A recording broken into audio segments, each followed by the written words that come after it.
있습니다. 선생님들은 가르치는 일이 희망이 아니라 고통으로 몰려오고 있으며 이제는 생존권까지 위협받고 있습니다. 학부모의 각종 민원, 교육이 가능하지 않은 상황, 거기에 생존권적 위협까지 당하는 교직을 누가 선택하겠습니까? 학부모 상담 사전 예약제는 경기도 교권보호조례와 정교조 경기지부, 경기도교육청의 정책 업무 합의에도 명시되어 있지만 60.7%의 학교가 이를 시행하고 있지 않으며 교사 홀로 무방비한 상태에서 악성 민원을 견디고 있습니다.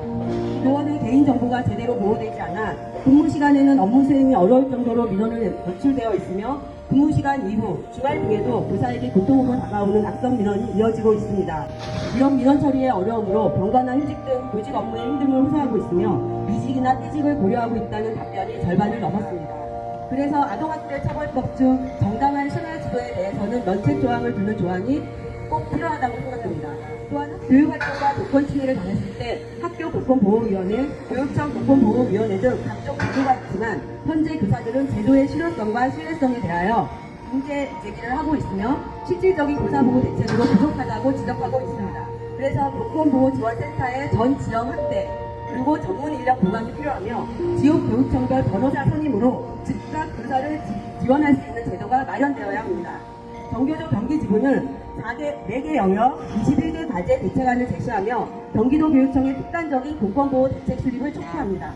같은 1학년 담임 교사로서 교직에 20년 먼저 발디딘 선배 교사로서 외롭게 홀로 고통받은 서희초 선생님께 미안함을 먼저 전합니다. 함께 비를 맞지 못해 미안합니다. 이런 교육 현실에 침묵해서 부끄럽습니다. 이제 갓 교단에 들어선 젊은 선생님이 그 어려운 일을 혼자 감당했을 것을 생각하면 지금도 눈물이 차오릅니다. 선생님의 비보를 접하고 우리 교사들은 결국 터질 것이 터졌다는 반응이었습니다. 이미 선생님들의 상처는 골무대로 골마 언제 이런 일이 터져도 이상할 것이 없었기 때문입니다. 멀게만 느껴지고 남의 일로만 느껴지던 교권 침해가 이제는 바로 옆 교실에서 바로 옆 동료 교사에게 빈번하게 일어나면서 내일은 그 대상이 내가 될 수도 있다는 두려움에 마음을 놓을 수가 없습니다. 저 역시 저의 교육적 노력과 열정이 소수 학부모의 악의적인 민원과 무분별한 아동학대 신고로 왜곡될 수 있기에 차라리 아무것도 안 하는 것이 낫다는 무기력감에 시달리고 있습니다. 학교 현장에서의 교권 침해는 어제 오늘의 일이 아닙니다. 하지만 그럴 때마다 교사를 보호해야 할 관리자들은 학부모와의 마찰을 피하고 싶어 교권보호위원회와 원만하게 해결하라고 종용합니다. 학부모가 교육청으로 교장실로 민원을 넣으면 돌고 돌아 결국 담임에게 내려옵니다. 학부모에게 전화해서 사과해라, 마음을 풀어줘라, 심지어는 그러니까 뭐하러 굳이 안 해도 될 일을 했느냐는 말까지 듣습니다. 제가 비교육적인 일을 해서 일어나는 일들이 아닙니다. 이런 상황에 처하면 22년차 교사인 저도 초라해지고 무기력해집니다. 1학년 우리 반에는 28명의 아이들이 있습니다. 하나부터 10까지 저의 손이 닿지 않는 곳이 없습니다.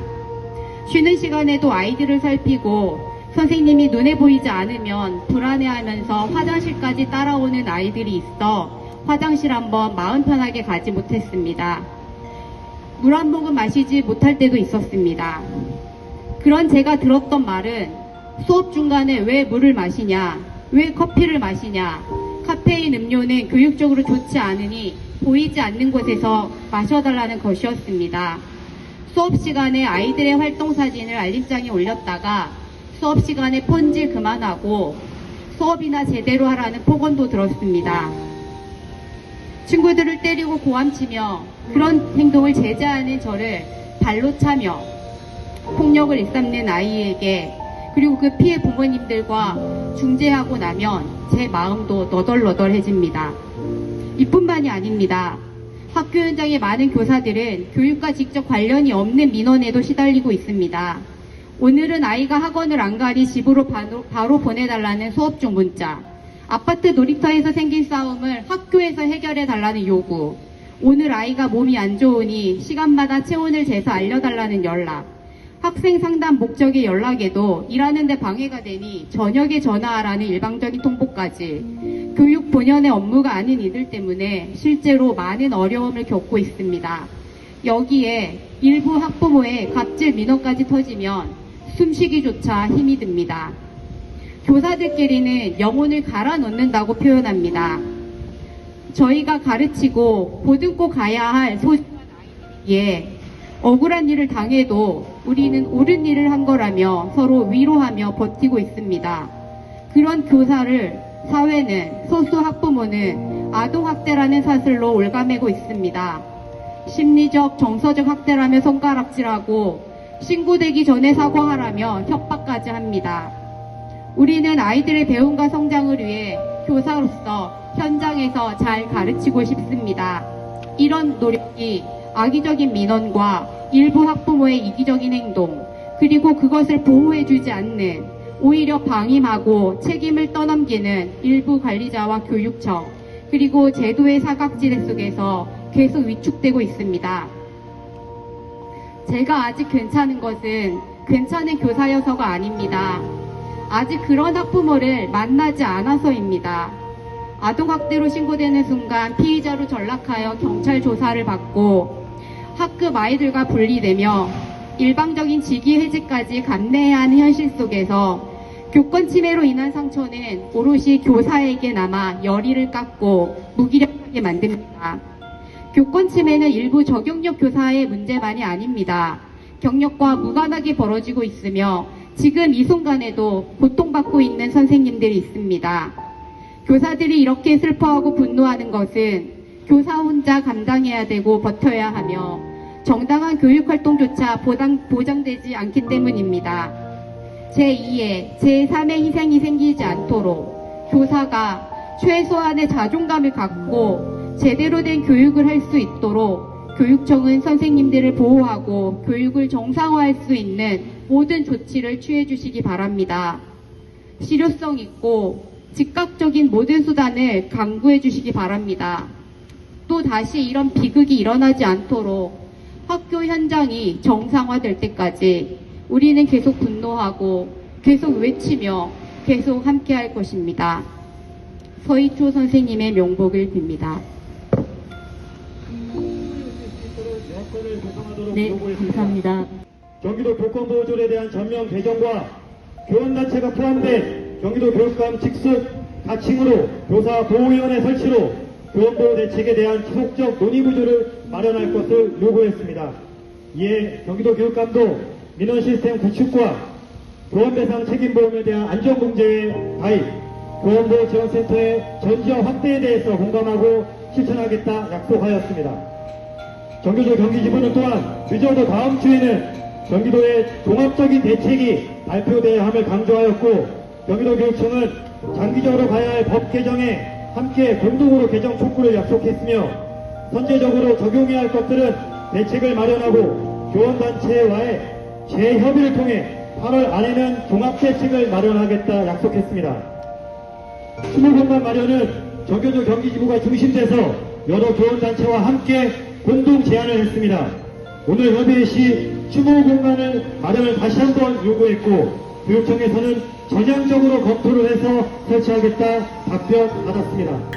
기간제 교사라는 이유만으로 교권 보호가 미흡합니다.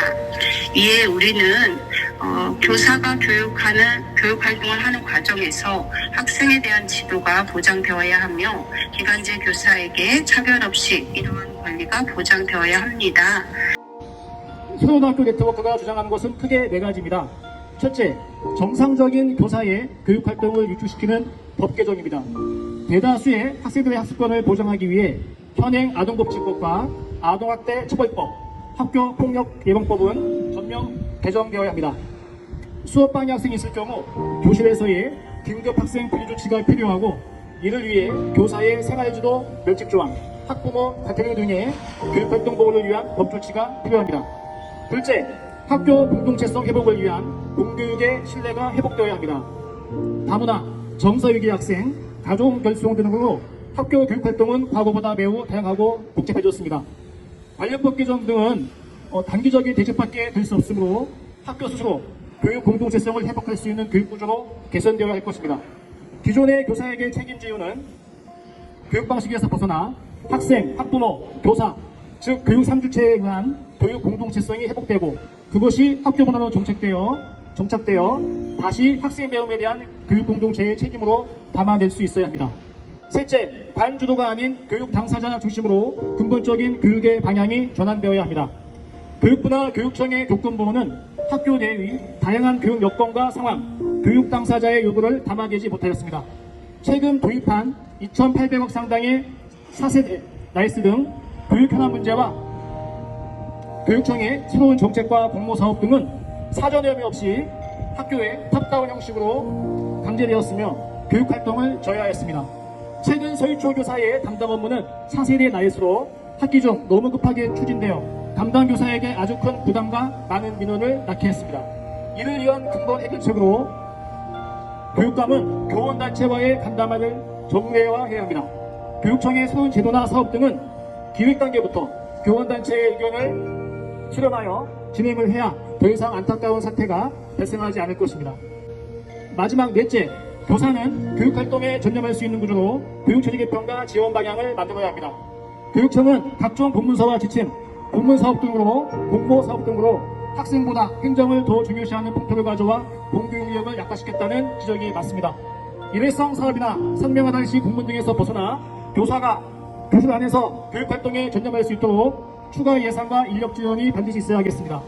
교실의 정서행동 유기학생에 대한 지원도 필요합니다. 정서행동 유기학생들은 분노조절 장애, ADHD 등 다양한 증상으로 위기상황 시 교사가 즉시 대응이 불가하고 상황에 따라서는 교사와 학생 모두를 위험에 빠지게 하고 있습니다. 이를 위해 교사 대응 가이드라인 제정하고 정서행동 지원 전문교사 배치, 특히 초등에서 더욱 강조가 되겠습니다. 학생 종합 지원 체계가 필요합니다. 학교 전화 안내 시스템이 모든 학교에 의무 설치가 되어야 됩니다. 통화 시 교권보호 안내와 녹음된다는 내용이 꼭 필요하며 학교 통화 시 부서와 학급 번호 등이 안내가 되어야 될 필요가 있겠습니다.